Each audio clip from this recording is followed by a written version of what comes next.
2020년 11월 16일 LA 온누리교회 가정에서 드리는 영상 새벽 예배입니다. 오늘 말씀은 다니엘 2장 1절에서 13절 제국을 뒤흔든 왕의 꿈자리입니다.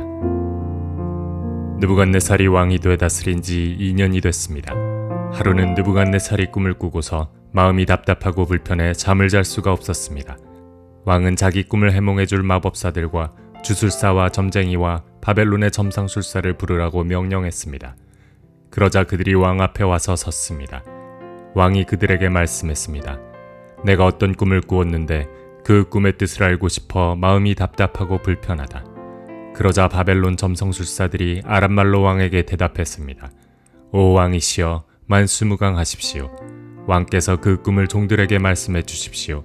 그러면 저희가 해몽해 드리겠습니다. 왕이 바벨론 점성술사들에게 말했습니다. 내가 확실하게 명령한다. 만약 너희가 내 꿈의 내용과 해몽을 내게 말해 알려주지 않으면 너희 몸을 칼로 투막내고 너희 집도 부숴 거름더미를 만들 것이다. 그러나 만약 너희가 내 꿈의 내용을 말하고 해몽한다면 나는 선물과 상과 크고 영광스러운 명예를 주겠다. 그러니 그 꿈과 해몽을 한꺼번에 말해보라. 그들이 다시 대답했습니다. 왕이시여 그 꿈을 종들에게 말씀해 주십시오. 그러면 저희가 해몽을 해드리겠습니다. 그러자 왕이 말했습니다. 내가 확실히 알았다. 내가 내린 명령을 듣고서 너희가 시간을 끌려고 하는구나. 만약 내 꿈을 너희가 말하지 못한다면 너희는 모두 같은 벌을 받을 것이다. 너희가 시간이 지나 상황이 바뀌기를 기다리면서 내 앞에서 거짓말과 터무니없는 말로 꾸며 말하려는 것이 아니냐. 어서 그 꿈을 내게 말해보라.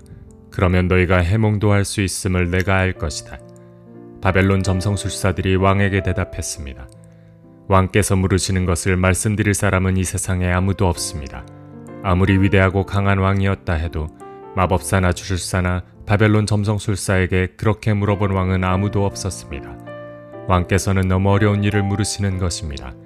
인간 세계에 살지 않고 다른 세계에 사는 신이어야만 왕께 그것을 알려드릴 수 있을 것입니다. 이 말을 듣고 왕은 크게 화를 냈습니다. 그는 바벨론의 모든 지혜자들을 죽이라고 명령했습니다. 그 명령이 내려져서 지혜자들이 다 죽게 됐습니다. 사람들은 다니엘과 그 친구들도 죽이려고 찾았습니다. 할렐루야. 오늘도 같이 함께 주님을 찬양하며 우리 예배 자리로 나아가기 원합니다.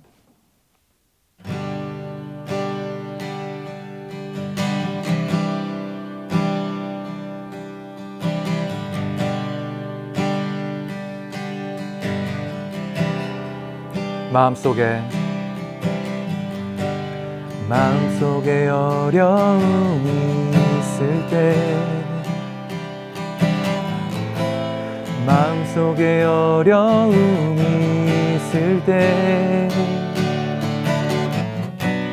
마음속에 어려움이 있을 때 주님 내게 먼저 오사 내 마음을 만지고 주님 앞에 나올 수 없을 때 주님 앞에 나올 수 없을 때 주님 앞에 나올 수 없을 때 주님 날 먼저 아르시네. 그럼에도 불구하고 날 사랑하시는 내 하나님의 사랑이 나의 모든 걸 덮고 그럼에도 불구하고 날 안아주시는 내 하나님을 부를 때 아버지라 부르죠. 그럼에도 불구하고 날 사랑하시는 내 하나님의 사랑은 나의 모든 걸 덮고 그럼에도 불구하고 날 안아주시는 내 하나님을 부를 때 아버지라 부르죠. 내 하나님을 부를 때 아버지라 부르죠. 아멘. 할렐루야! 오늘도 하나님의 뜻을 알고 그 뜻대로 승리하시는 저와 여러분 되시기를 축복합니다. 2013년에 나온 한국 영화 관상의 마지막 장면에 보면 관상가가 수양대군의 척사로 계유정난에 성공한 한명회에게 당신 목 잘릴 팔자요 라고 말합니다. 자, 이 마음을 때린 말 한마디가 하늘을 나는 새도 떨어뜨린다는 한 시대의 권력과 한명회를 죽는 날까지 괴롭혔다고 합니다. 오늘 말씀에 보면 바벨론 왕 느부갓네살도 비슷한 경험을 합니다. 사람의 마음을 흔드는 것은 너무나 많습니다. 우리가 현재 겪고 있는 코비드-19, 산불, 지진 등 거대한 것에서부터 출발해서 사라지지 않는 카카오톡의 숫자나 인터넷 게시판의 댓글 같은 작은 것까지도 우리 마음을 흔들어 놓습니다. 그런데 마음이 흔들린다는 것은 곧 우리 마음의 뿌리가 견고하지 못하다는 의미 아니겠습니까? 자, 오늘 말씀을 통해서 영원한 하나님을 의지해서 우리 마음에 흔들림이 없기를 예수님 이름으로 축복합니다. 느부갓네살이 왕이 돼 다스린 지 2년이 됐습니다. 하루는 느부갓네살이 꿈을 꾸고서 마음이 답답하고 불편해 잠을 잘 수가 없었습니다. 왕은 자기 꿈을 해몽해줄 마법사들과 주술사와 점쟁이와 바벨론의 점상술사를 부르라고 명령했습니다. 그러자 그들이 왕 앞에 와서 섰습니다. 오늘 말씀의 배경은 느부갓네살이 새로운 강대국인 바벨론을 세우고 그 왕으로 즉위한 지 2년이 지난 시점이었습니다. 자, 그는 전쟁에 나아가서 접은 적이 없는 영웅이었기 때문에 무슨 일이 있어도 두려워하는 법이 없었습니다. 자, 그런데 이 느부갓네살이 어느 날 밤에 꿈을 꾸고서 마음이 답답하고 불편해졌다고 성경이 기록합니다. 이런 것을 번민하다라는 단어로 옛 성경은 표현하고 있는데요. 마치 망치 같은 것으로 머리 뒤통수를 내려침을 당한 분위기를 의미합니다. 여기서 나오는 꿈은 원어에 보면 단수가 아니라 복수로 등장하는데 같은 꿈을 여러 번 꾸었다는 것입니다. 자, 여러분, 느부갓네살은 정복자였고 초강대국의 왕이었습니다. 그런데 그가 여러 번 똑같은 꿈을 반복해서 꾸는데 그 꿈의 결과로 그는 망치로 얻어맞은 듯한 혼미스러움이 찾아오게 되고 그 꿈의 뜻을 알지 않고서는 견딜 수 없는 답답함에 빠지게 됩니다. 그래서 느부갓네살은 바벨론의 마법사들과 술사들과 점쟁이들과 점성술사들을 다 소집합니다. 이 네 부류의 사람들은 당시 바벨론에 있던 종교, 인문, 사회, 과학 등의 지식인 계층을 대표하는 사람들이었습니다. 풀리지 않는 문제로 마음이 어찌할 바를 몰랐던 경우가 저와 여러분에게도 없는지 한번 돌아보면 좋겠습니다. 여러분, 그때 우리가 문제를 해결하는 것에 너무나 마음이 급해서 사람들의 도움들만 기대하고 있지 않았습니까? 자, 하나님께서 이런 문제를 우리에게 주신다는 것은 이 문제를 해결할 수 있는 해답을 마련해 놓으셨다는 사실이 아닌가 먼저 생각하면 좋겠습니다.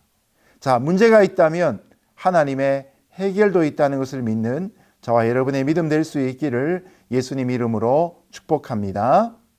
왕이 그들에게 말씀했습니다. 내가 어떤 꿈을 꾸었는데 그 꿈의 뜻을 알고 싶어 마음이 답답하고 불편하다. 그러자 바벨론 점성술사들이 아람말로 왕에게 대답했습니다.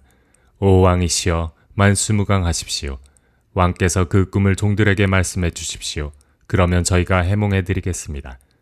왕이 바벨론 점성술사들에게 말했습니다. 내가 확실하게 명령한다. 만약 너희가 내 꿈의 내용과 해몽을 내게 말해 알려주지 않으면 너희 몸을 칼로 투막내고 너희 집도 부숴 거름더미를 만들 것이다. 그러나 만약 너희가 내 꿈의 내용을 말하고 해몽한다면 나는 선물과 상과 크고 영광스러운 명예를 주겠다. 그러니 그 꿈과 해몽을 한꺼번에 말해보라. 바벨론 제국에서 내놓으라고 하는 지식인들이 호출을 받고 느부갓네살 왕 앞에 의기양양한 모습으로 서 있습니다. 그런데 왕은 난데없이 자신이 꾼 꿈과 그 해석을 자신에게 알게 하라는 귀한 명령을 내립니다. 그는 꿈의 내용에 대해서는 함구하고 만일 그들이 꿈을 알리는 것과 해석하는 것에 실패하면 패가망신할 것이고 성공하면 최고의 명예와 진급 같은 보상을 해줄 것이란 약속을 합니다. 여러분, 이런 이상한 제안을 하고 있는 이유가 무엇입니까?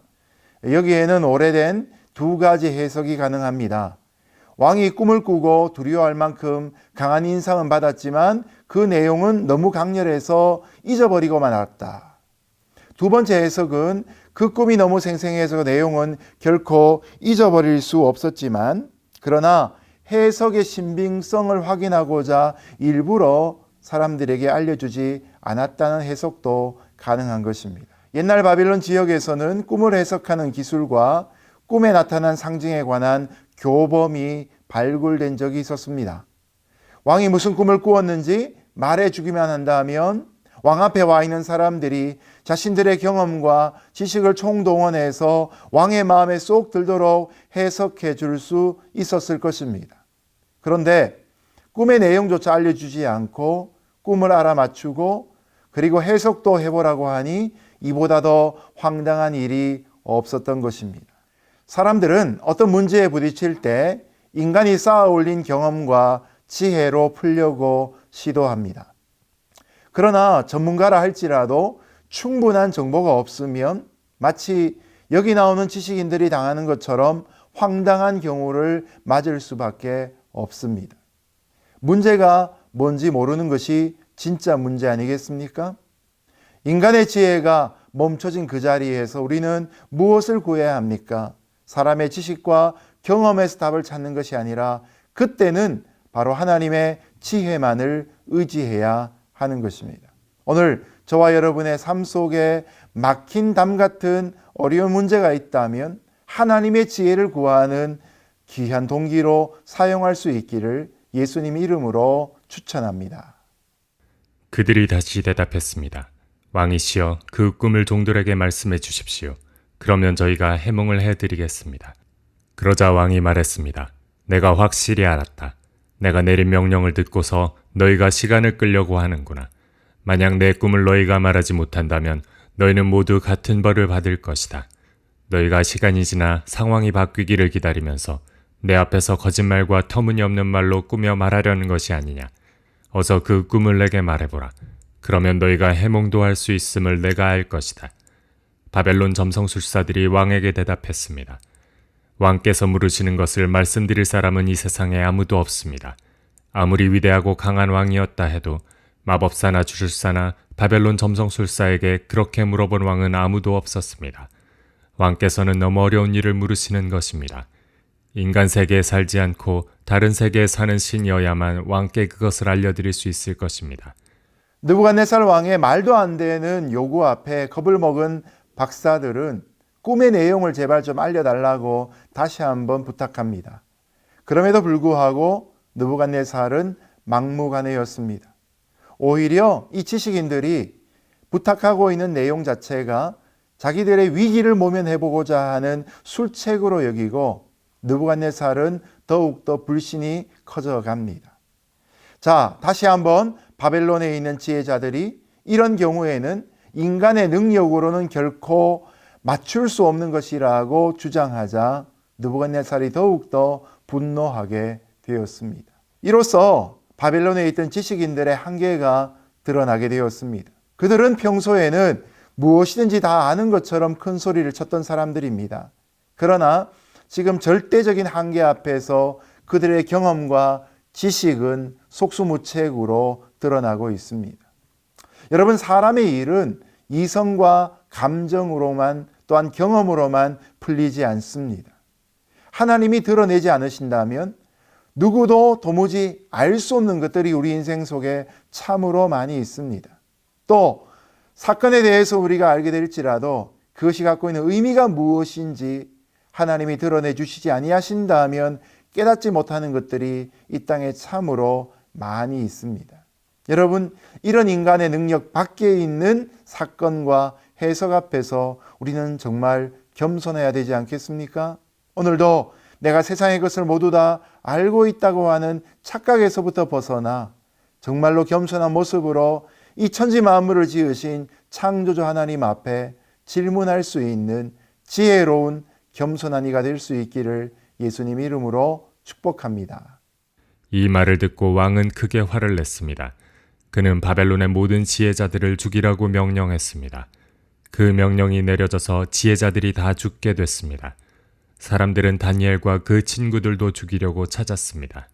느부갓네살은 무능력이 탄로난 바벨론의 지혜자들 때문에 화가 나서 견딜 수가 없었습니다.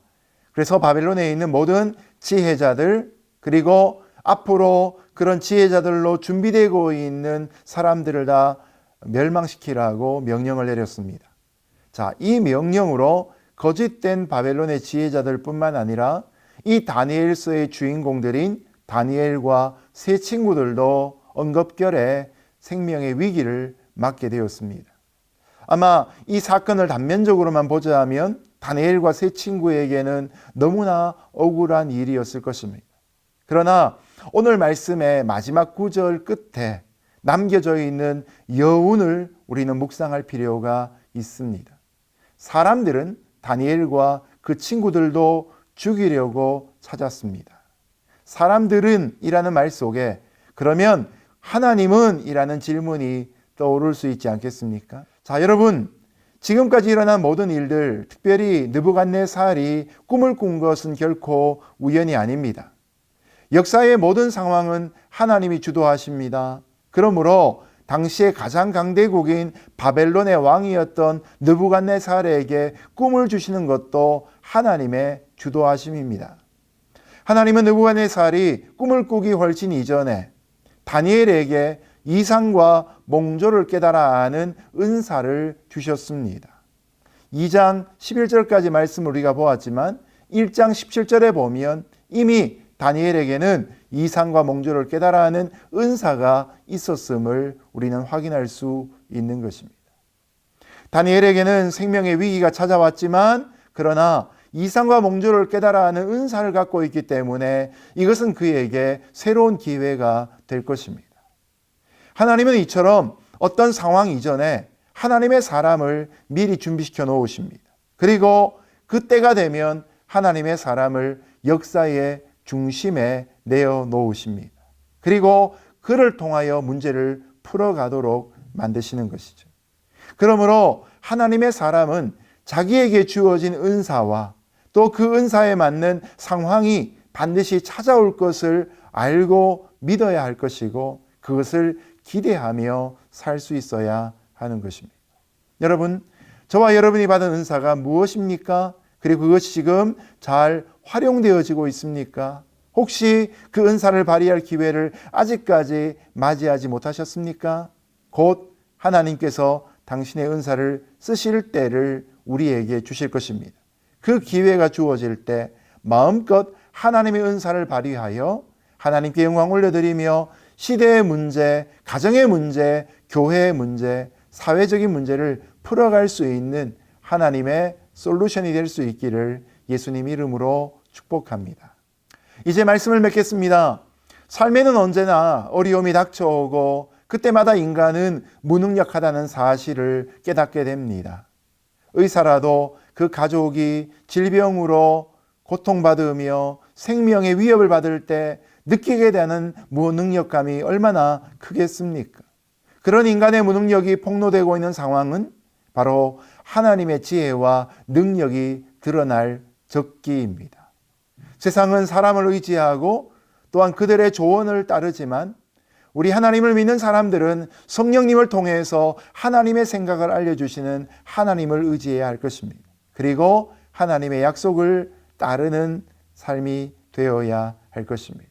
오늘도 이 말씀 속에서 느부갓네살과 같이 문제를 맞이하고 있는 나의 주변의 사람은 누구인지 깨닫게 하시고 그에게 다가가 하나님의 솔루션을 겸손하게 제시할 수 있는 하나님의 백성 되시기를 예수님 이름으로 축복합니다. 함께 기도하겠습니다. 하나님 아버지, 어렵고 힘든 시기를 지나가고 있습니다. 그러나 이 상황을 주신 것에는 하나님의 지혜와 하나님의 능력이 앞서 있는 것을 말씀 가운데 깨닫습니다. 우리를 준비된 자로 사용하여 주시고 우리가 절망하지 않고 하나님의 대언자로 이 땅 가운데 쓰임 받을 때 나의 인생 가운데 하나님의 영광만 드러나게 하여 주옵소서. 예수님 이름으로 기도드렸습니다. 아멘.